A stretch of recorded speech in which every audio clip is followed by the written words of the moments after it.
Welcome everyone to my podcast. Today I am here with Lilly Macey, who will introduce herself further on.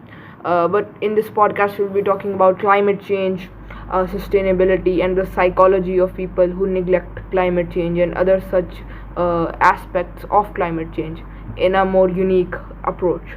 So, Lily, can you introduce yourself? Yeah, hi, I'm Lily. I'm a senior computer science student studying at Georgia State University. Oh yeah, that was pretty cool. Let's move on to the first question. Like, what projects have you worked on both like sustainability and climate action, and where can we like view these projects? If they, So, I've been working on, or I have an interest in sustainability since I was like a little kid, and I've basically been incorporating it in just any school assignments I could, whether it was essays or my coding or basically anything. And my latest projects have been creating a game about raising backyard chickens. oh yeah, that's pretty And cool. you can do it on the Games for Change Student Challenge. Mm-hmm. It won finalist in Atlanta. Oh, wow. I also went on to teach a class on raising chickens. And so this is done through the Wave Learning Festival, where upper class students can teach middle school and high school aged students their knowledge. And what I liked most about this project, about teaching how to raise backyard chickens, was one of our students actually went out and built their own chicken coop that was solar powered for their community, and I thought that was really great to see. Oh wow, it seems like you're the chicken specialist here, right? So yeah, so then that's really cool to hear. Like I totally agree. Teaching people sustainability in such a way can offer a lot of advantages. Do you have a LinkedIn which you would like to like talk about? Yes, I do. My LinkedIn is just my first and last name, Lily with two L's, and Macey, Masie. So Uh, I love to connect with people. yeah, so guys, if you have any issues about sustainability, especially about chickens, you can contact her on her LinkedIn. I'll leave a little link on the description in the description of her LinkedIn. Uh, just to like thank her for coming here because she's like an amazing guest on this show. So the next question we Thank you. have, yeah. So the next question we have is, what do you think about climate change and sustainability as a whole? So I think a big factor in it is like our mindset on it. I feel like we have a culture right now where we're living very quickly. Using things for like not a lot of time. We're not really valuing things, and we're throwing them away. And I think with an attitude on finding like high quality pieces that we can cherish for a long time is really the way to go, and not hopping on trends so quickly and being so wavering. I think it's a big aspect in sustainability. Yeah, I think an adamant view is better when it comes to sustainability because we shouldn't see it as a trend. Like we should see it as a long-term thing, which is should be here to stay, right? Like another, Definitely. yeah. I also thought about that. Like another question I have for you is like how can we connect CS and climate change and all of those other things together? I think after the pandemic, I think we've seen a rise in remote work.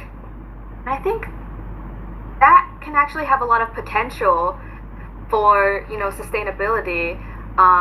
Like it kind of shifted our culture a lot, and we realized we can do a lot of things online.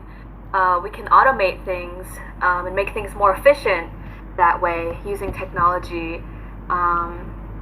And also, when people are, they don't have to commute, it improves their health. They're probably not using their cars as much in that aspect. And on the flip side of it, we've seen the rise of AI, and the use of AI takes up an extraordinary amount of energy, and we can kind of see companies jumping on the trend of AI, and like incorporating it into everything. And what I've heard from people is that they actually don't really like AI being used in everything. There needs to be some sort of like, specialization or Yeah. like a real reason for it. I think that goes back to the root of sustainability, which is to really assess what brings us the most amount of happiness, what is the most essential, and a purposeful way of living.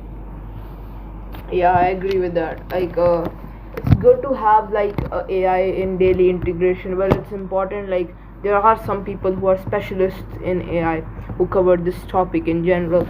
So I feel like it's better to leave certain things onto them rather than like everyday people, because they're more likely to make mistakes in this field. And I don't think like climate change is a field you should not be serious about, because it's a rising issue right now, in the current state of time. Yeah, that's what I feel like. The next question we have is, what do you think about the psychology of people like who neglect climate change as a whole? I think it comes from, I think some people are just very like drawn to novelty, and there's nothing wrong with that. But there are ways to go about like a more like novel, trendy lifestyle that doesn't involve being so wasteful. And I think people can get really afraid of sustainability, because they think they have to sacrifice something, or they feel kind of shamed for it. I think the right attitude with sustainability, comes from an encouraging attitude, where we think about it positively and not shame people, not make people feel guilty for the way they live. Mm-hmm. So one thing that I think is really great is thrifting, because it lets clothes be worn for a long time, and you can find pieces that were made in an era where things were made to last. So materials that are higher quality, and you can find things that are, in the current style, but if you don't prefer that, you can find way more things that are like from historical, like previous decades. And lastly, a lot of thrift stores give back to charity. They hire people with disabilities, and I think that community aspect of it really ties in with sustainability. So I think thrifting is one example of, how someone can get into being more sustainable Yeah. in a relatively easy way. Yeah, I think thrifting is a really good way, right? Because you're supporting the local communities and you're giving back. So I think that's a really cool addition, because like it's better to support local companies than global companies, especially when it comes to topics such as sustainability and climate change. Uh, like another question I have, like you're studying at Georgia State University, right? So what measures do you think Georgia State University is taking towards a better and brighter future in terms of climate change? I think there's so many resources on my campus. Um, they provide like so much information, so many services. One of them is the sustainability initiatives that they have. So if you're living on the dorms, they have ways to like recycle pretty easily. I think every room gets like a recycling bin, and like every dorm has one. And they're also trying to educate people on it as well. And you can kind of tell with the way that they lay out the campus, to try to make it like more people oriented. I think that's a really big part of sustainability is, not being invasive to the environment. Like we have a green space where people love to lay out in the sun, and making the outdoors like accessible and desirable. And obviously there are many ways that we can improve, and I do acknowledge that I have like an idealistic take on sustainability, but I try to incorporate my positivity with just little practical things that we can do in our day to day. Yeah. Like I agree with you. Uh, like how we can improve basically climate change as a whole, like from day to day things as a part of a larger community. Because I think government initiatives are there, but they're not like at the same aspect as community initiatives are. Because the community really cares about like themselves and others, whereas governments are not really that inclusive in that topic or nature. uh, with that being said, I would also like to ask like a final question, a bit of an unexpected question. Well, like like different high schoolers and middle schoolers will be listening to this podcast. Since you're like a college senior, so what advice can you give them in terms of sustainability and climate change? I'd say talk about it. Talk about it with your Mm-hmm. peers, and I think it starts with a conversation. Like you said earlier, you know, governments and big industries, they have a much bigger impact than, like in a physical aspect, than each one of us individually. But us as individuals and as a community, we have a very loud voice when we use it. So I definitely recommend, try to pick it as a topic in your school assignments. It helps you learn more about it. It helps you develop an interest for it. Talk about it with your friends. Mm-hmm. I whenever I find like a new way to be sustainable, whether it's like reusable grocery bags or like downsizing our trash can because it helps us to like psychologically produce less waste. I would like share it with my friends. It's something that I have a genuine interest with about, Yeah. and yeah, I Yeah. think it starts out with a conversation and an Yes. interest. Yeah. So let's move on to our concluding question, which is, what do you feel in the terms of future scope of sustainability as a whole? Oh, could you repeat that? I'm sorry, Oh I yeah, didn't quite catch yeah, that. sure. So what do you think in terms of future scope of sustainability?